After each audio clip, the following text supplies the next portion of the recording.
Assalamualaikum warahmatullahi wabarakatuh. Perkenalkan, nama saya Nasya Risa Indika Ramadana dengan NPM 2261 dari kelas 6F Manajemen. Ingin membuat video untuk memenuhi tugas UAS mata kuliah Ekonometrika dengan dosen pengampu Bapak M. Zamrozi Al-Mursyid, SPDME. Adapun judul penelitian saya yaitu pengaruh online customer review dan harga terhadap keputusan pembelian makanan pada layanan GoFood dalam aplikasi Gojek di Kota Samarinda. Adapun rumusan masalah pada penelitian ini yaitu yang pertama, apakah online customer review dan harga berpengaruh secara simultan terhadap keputusan pembelian makanan pada layanan GoFood dalam aplikasi Gojek di Kota Samarinda. Yang kedua, apakah online customer review secara parsial berpengaruh terhadap keputusan pembelian makanan pada layanan GoFood dalam aplikasi Gojek di Kota Samarinda? Dan yang ketiga, apakah harga berpengaruh secara parsial terhadap keputusan pembelian makanan pada layanan GoFood dalam aplikasi Gojek di Kota Samarinda? Berikutnya adalah hipotesis penelitian ini, yaitu yang pertama, H01 online customer review dan harga secara simultan tidak berpengaruh terhadap keputusan pembelian. HA1 online customer review dan harga secara simultan berpengaruh terhadap keputusan pembelian. Yang kedua, H02 online customer review secara parsial tidak berpengaruh terhadap keputusan pembelian. HA2 online customer review secara parsial berpengaruh terhadap keputusan pembelian. Dan yang ketiga, ada H03 harga secara parsial tidak berpengaruh terhadap keputusan pembelian, dan HA3 harga secara parsial berpengaruh terhadap keputusan pembelian. Selanjutnya yaitu metode penelitian. Penelitian ini menggunakan metode kuantitatif.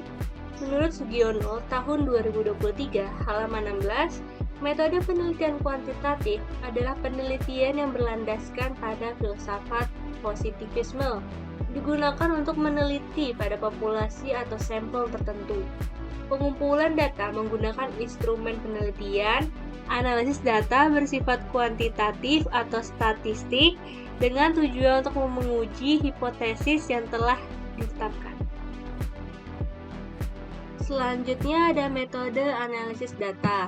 Metode analisis data pada penelitian ini menggunakan beberapa uji statistik, yaitu diantaranya sebagai berikut.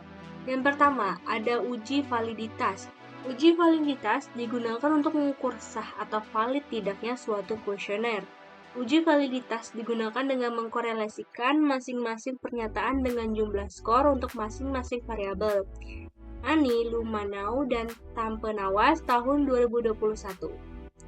Suatu kuesioner dinyatakan valid jika R hitung lebih dari R tabel, maka pernyataan dinyatakan valid.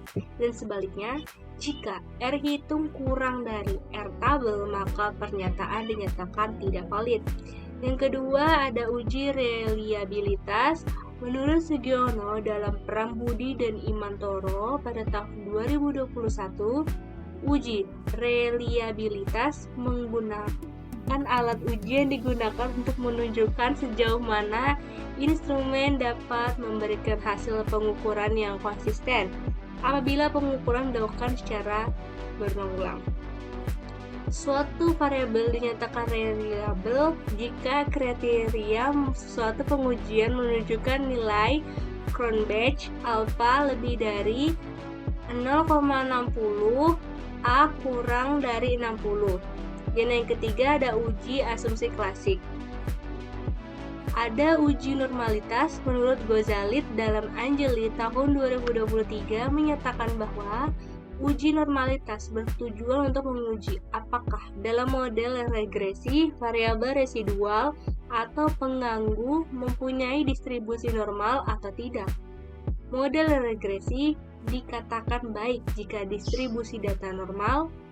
Cara mengetahui apakah residual berdistribusi normal atau tidak, salah satunya menggunakan uji Kolmogorov-Smirnov test dengan melihat nilai ASYMP sig 2 Taillet. Jika angka ASYMP sig 2 Taillet kurang dari 0,05, maka data berdistribusi normal, dan sebaliknya. Jika ASY NP SIG 2 Taylor kurang dari 0,05, maka data tidak berdistribusi normal. Selanjutnya ada uji multikolinearitas. Uji multikolinearitas digunakan untuk mengetahui apakah dalam model regresi ditemukan adanya kolerasi antara variabel independen. Jika terdapat korelasi, maka terdapat masalah multikolinearitas. Menurut Ghazali tahun 2021 halaman 157, syarat uji multikolinearitas jika FIF kurang lebih 10 atau TOL lebih dari 0,10, maka tidak terjadi multikolinearitas, dan sebaliknya jika VIF lebih dari 10 atau TOL kurang dari 0,10, maka terjadi multikolinearitas. Selanjutnya ada uji heteroskedastisita. Menurut Ghazali tahun 2021, uji heteros bertujuan untuk menguji apakah model regresi terjadi ketidaksamaan varians dari residual atau pengamatan ke pengamatan lain. Salah satu teknik uji heteros adalah metode Glatzer dengan kinerja jika nilai SIG lebih dari 0,05, maka tidak terjadi heteros, dan sebaliknya jika nilai SIG kurang dari 0,05, maka terjadi heteros. Selanjutnya ada uji linearitas. Menurut Ghazali tahun 2021, uji linearitas bertujuan untuk mengetahui apakah spesifikasi model yang digunakan sudah benar atau tidak. Adapun kriteria pengujian dalam uji linearitas ini, jika SIG lebih dari 0,05, maka hubungan antara variabel independen dengan variabel dependen linear, dan sebaliknya jika SIG kurang dari 0,05, maka hubungan antar variabel independen dengan variabel dependen tidak linear. Yang keempat ada analisis regresi linear berganda. Regresi linear berganda merupakan teknik analisis dengan komponen berupa satu variabel dependen dan lebih dari satu variabel independen. Metode analisis regresi linear berganda digunakan untuk melihat pengaruh dari masing-masing variabel independen terhadap variabel dependen dan melihat variabel yang memiliki pengaruh lebih besar. Koernisa, Dewi, Bariklana, dan Widodo tahun 2021. Adapun rumus regresi linear berganda sebagai berikut. Y sama dengan A tambah B1 X1 dan tambah B2 X2 tambah titik-titik tambah Bn tambah Xn. Keterangannya, Y adalah variabel dependen, X1, X2 sampai Xn adalah variabel independen. A adalah konstanta, B1, B2, sampai Bn adalah koefisien regresi. Yang kelima ada koefisien korelasi. Menurut Ghazali tahun 2021, analisis korelasi bertujuan untuk mengukur hubungan linear antar variabel. Selain untuk mengukur kekuatan hubungan antara dua variabel atau lebih, uji ini juga bertujuan untuk menunjukkan arah hubungan antara variabel dependen dengan variabel dependen. Berikut merupakan tabel derajat korelasi. Yang keenam, ada koefisien determinasi R-square. Menurut Ghazali tahun 2021, koefisien determinasi bertujuan untuk mengetahui seberapa besar variabel independen mempengaruhi variabel dependen. Yang ketujuh, ada uji hipotesis. Ada uji F atau simultan. Uji F bertujuan untuk mengetahui apakah variabel independen secara bersama-sama mempengaruhi variabel dependen. Adapun kriteria pengujian pada uji ini adalah jika F itu lebih dari F tabel atau SIG kurang dari 0,05, maka secara simultan variabel independen mempengaruhi variabel dependen. Maka dalam hal ini H0 ditolak dan HA diterima. Sebaliknya, Jika nilai F hitung kurang dari F tabel atau SIG lebih dari 0,05, maka secara simultan variabel independen tidak mempengaruhi variabel dependen. Maka dalam hal ini H0 diterima dan HA ditolak. Selanjutnya ada uji T atau uji parsial. Uji T bertujuan untuk mengetahui apakah variabel independen secara masing-masing mempengaruhi variabel dependen. Adapun kriteria pengujian pada uji ini adalah jika T hitung lebih dari T tabel atau SIG kurang dari 0,05, maka secara parsial variabel D independen berpengaruh terhadap variabel dependen. Maka dalam hal ini H0 ditolak dan HA diterima. Sebaliknya, jika T hitung kurang dari T tabel atau SIG lebih dari 0,05, maka secara parsial variabel independen tidak berpengaruh terhadap variabel dependen. Maka dalam hal ini H0 diterima dan HA ditolak. Ini adalah tabulasi data yang sudah saya kumpulkan menggunakan kuesioner dan memiliki responden sebanyak 32 responden.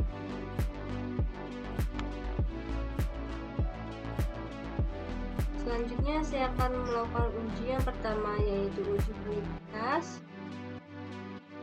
Yang pertama, kita salin data dari Excel ke SPSS.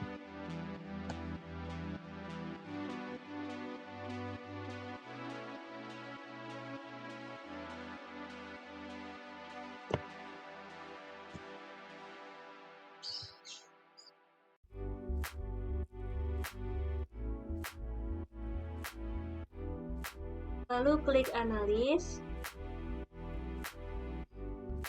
scale, lalu klik reliability analysis, kemudian blok semua data ke kanan,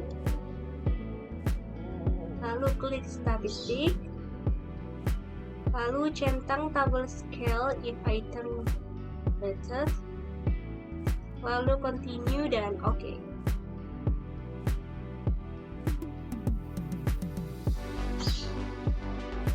Untuk hasil uji validitas, kita dapat lihat hasilnya di tabel corrected item total correlation. Selanjutnya adalah mencari F tabel sebagai perbandingan F hitung. Kita dapat menggunakan rumus Excel. Pada penelitian ini diketahui DF-nya adalah 29 dan didapatkan R tabel sebesar 0,35.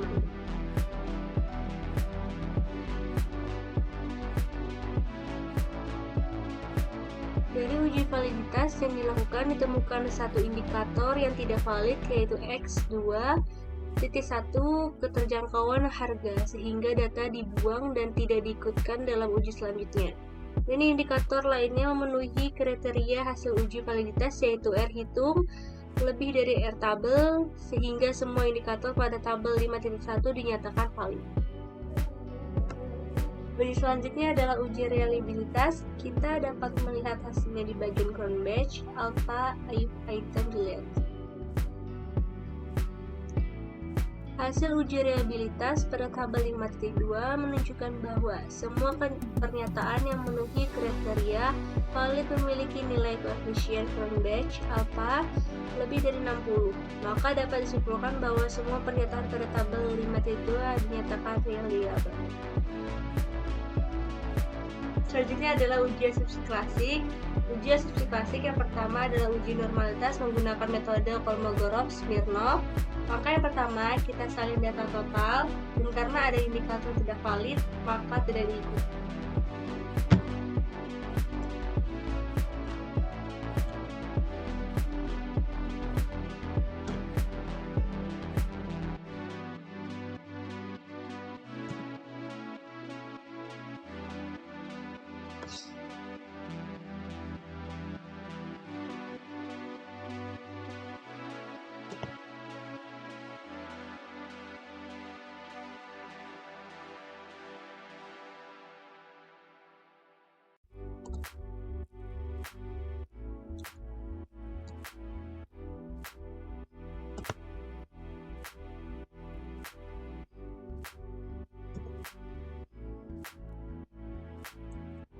Klik Analyze, Regression, rusuh linier, masukkan variabel Y ke kotak dependen dan variabel X ke kotak independen.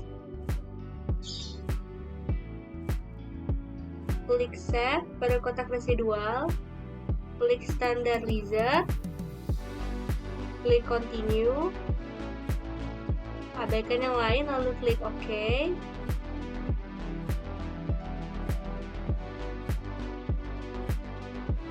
Akan menghasilkan variabel baru yaitu residual.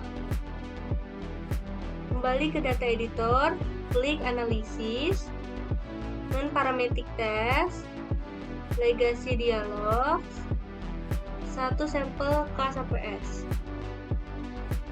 Masukkan variabel standardized residual pada kotak test variabel list, pada test distribution, klik normal, lalu klik OK.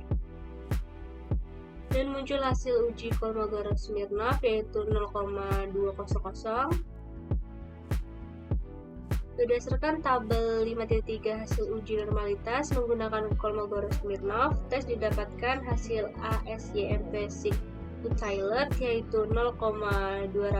Hasil ini lebih besar daripada 0,05 atau 0,200 lebih besar dari 0,5. Maka data pada penelitian ini terdistribusi normal. Selanjutnya adalah uji multikolinearitas.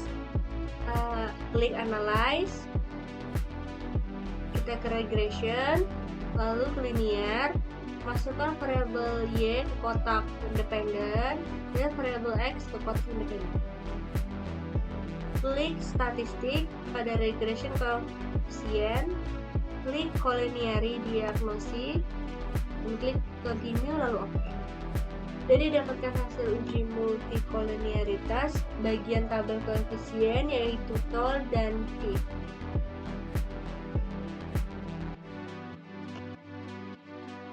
Berdasarkan tabel 5.4 dapat diketahui bahwa nilai toleransi atau tol masing-masing variabel adalah lebih besar daripada 0,10 tol, lebih besar dari 0,10 dan nilai fit dari masing-masing variabel di bawah 10. Fit kurang dari 10, maka disimpulkan bahwa tidak terjadi multikolinearitas antara variabel independen dan model regresi. Ini adalah uji heteros pada penelitian ini menggunakan metode Glatzer.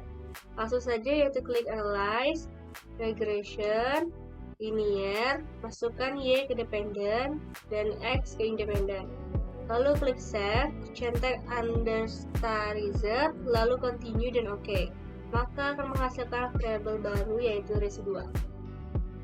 Kembali ke data view, klik Transform, lalu Compute Variable, bagian target variabel, klik ABS Res, lalu di bagian Function Group, klik Arithmetic, lalu klik ABS. Maka akan muncul di bagian Numeric Expression, kita klik variabel residual, dan pindahkan ke Numeric Expression, lalu klik OK. Maka akan menghasilkan variabel baru lagi yaitu ABSS. Lalu klik Analyze lagi, ke Regression, dan Linear. Pada bagian kotak dependen, kita ganti dengan variabel ABSS, dan klik Save, lalu klik bagian Standardize, lalu klik Continue dan OK. Maka kita dapat melihat hasil uji heteros pada bagian tabel koefisien yaitu nilai sig.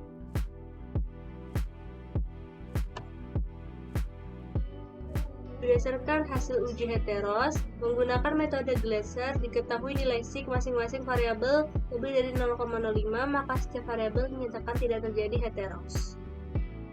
Selanjutnya uji asumsi klasik, yang terakhir adalah uji linearitas. Kita klik Analyze, Compare Means, lalu Means, masukkan Y ke kotak dependen dan X ke kotak independen. Lalu klik Option dan centang Test for Linearity, lalu Continue dan OK.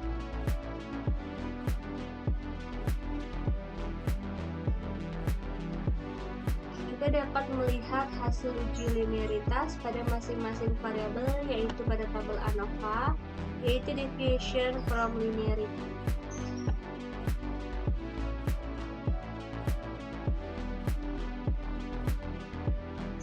Berdasarkan tabel 5.6, hasil uji linearitas menunjukkan nilai signifikan pada kolom definition from linearity adalah 0,654. Nilai ini lebih besar dari taraf signifikan 0,05, sig lebih dari 0,05, yang berarti tidak terdapat penyimpangan dari linearitas.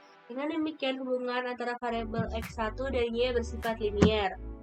Berdasarkan tabel 5.7, hasil uji linearitas menunjukkan nilai signifikan pada kolom deviation from linearity adalah 0,231.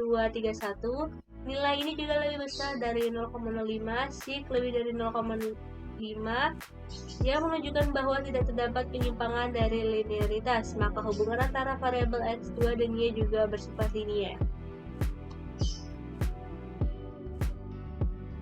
Selanjutnya adalah uji analisis regresi linear berganda. Kita klik analyze, regression, lalu linear. Masukkan variabel Y ke kotak dependen dan X ke kotak independen, lalu OK. Kita dapat melihat hasil uji regresi linear berganda di tabel koefisien, yaitu bagian B.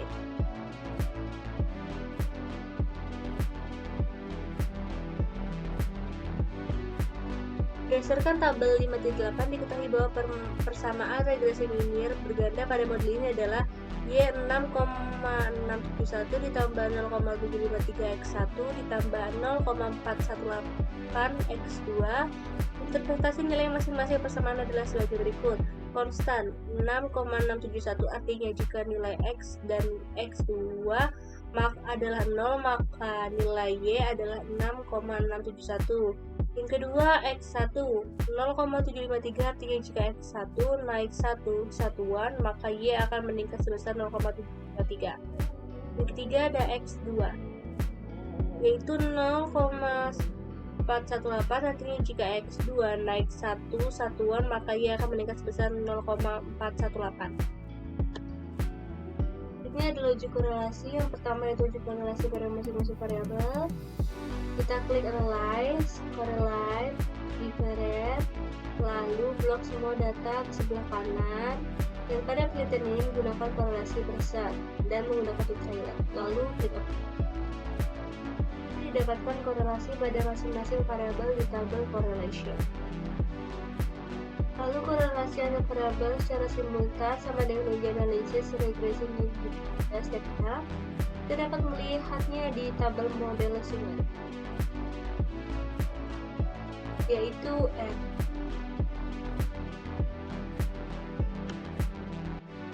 Berdasarkan tabel 5.9 menunjukkan hasil uji korelasi secara parsial pada masing-masing variabel. Variabel X1 memiliki nilai 0,68 yang artinya memiliki korelasi sedang dan positif. Variabel X2 memiliki nilai 0,55 yang artinya memiliki korelasi sedang dan juga positif. Dan nilai Y menunjukkan angka 1 yang artinya korelasinya sempurna. Dan berdasarkan tabel 5.10 menunjukkan hasil uji korelasi secara simultan menunjukkan nilai 0,73 yang artinya semua variabel memiliki hubungan kuat dan positif. Ini yaitu uji koefisien determinasi atau R-square. Langsung saja kita cari hasilnya, ada di tabel model summary, yaitu R-square, yaitu 0,539. Hasil uji koefisien determinasi menunjukkan angka 0,539 yang artinya variabel dependen dipengaruhi oleh variabel independen sebesar 0,539 atau 53,9%, dan sisanya yaitu sebesar 46,1% dipengaruhi oleh variabel lain yang tidak diteliti pada penelitian ini. Selanjutnya adalah uji hipotesis. Yang pertama ada uji F atau simultan. Kita dapat melihatnya di bagian tabel ANAVA, yaitu F dan C. Lalu selanjutnya uji T dan top parsial. Kita dapat langsung melihatnya di tabel koefisien di bagian T dan C. Dari tabel 5.12 diketahui bahwa head hitung adalah 16,981 dan nilai sig adalah 0,00. Ada perumusan digunakan untuk mencari nilai F. Tabel dengan tingkat kepercayaan 5%. df1.2k dikurang 1, 2, 3 dikurang 1 sama dengan 2. df2.2 N dikurang K.232 dikurang 3 sama dengan 29 dan A.2 0,05. F tabel sama dengan A df1 df2 sama dengan 0,05 2,29 sama dengan 3,328. Diketahui K adalah jumlah variabel, N adalah banyaknya variabel, dan A adalah tingkat kepercayaan. Dari hasil perhitungan didapatkan nilai F tabel adalah 3,328 sehingga diketahui bahwa F hitung lebih dari F tabel atau 16,981 lebih dari 3,328, sedangkan pada nilai C diketahui sebesar 0,000 atau 0,000 kurang dari 0,05 sehingga disimpulkan bahwa online customer review X1 dan harga X2 mempengaruhi keputusan pembelian Y secara simultan dan signifikan. Dalam hal ini dapat disimpulkan bahwa H01 ditolak dan H1 diterima. Selanjutnya adalah UJT atau parsial.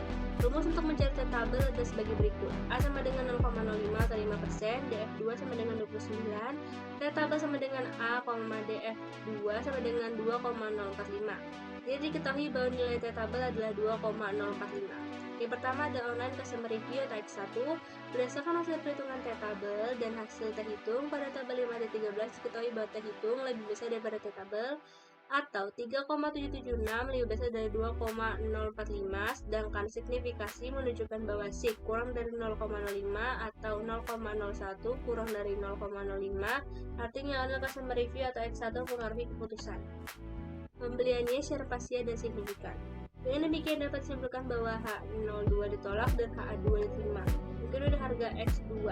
Berdasarkan hasil perhitungan T tabel dan T hitung pada tabel 5-13 diketahui bahwa terhitung lebih dari T tabel atau 2,163 lebih dari 2,045, sedangkan signifikasi menunjukkan bahwa C kurang dari 0,05 atau 0,039 kurang dari 0,05. Artinya harga atau X2 mempengaruhi keputusan pembelian Y secara parsial dan signifikan. Dengan demikian dapat disimpulkan bahwa H03 ditolak dan H3 diterima. Sekian penjelasan dari saya, kurang lebihnya saya mohon maaf. Saya tutup. Wassalamualaikum warahmatullahi wabarakatuh.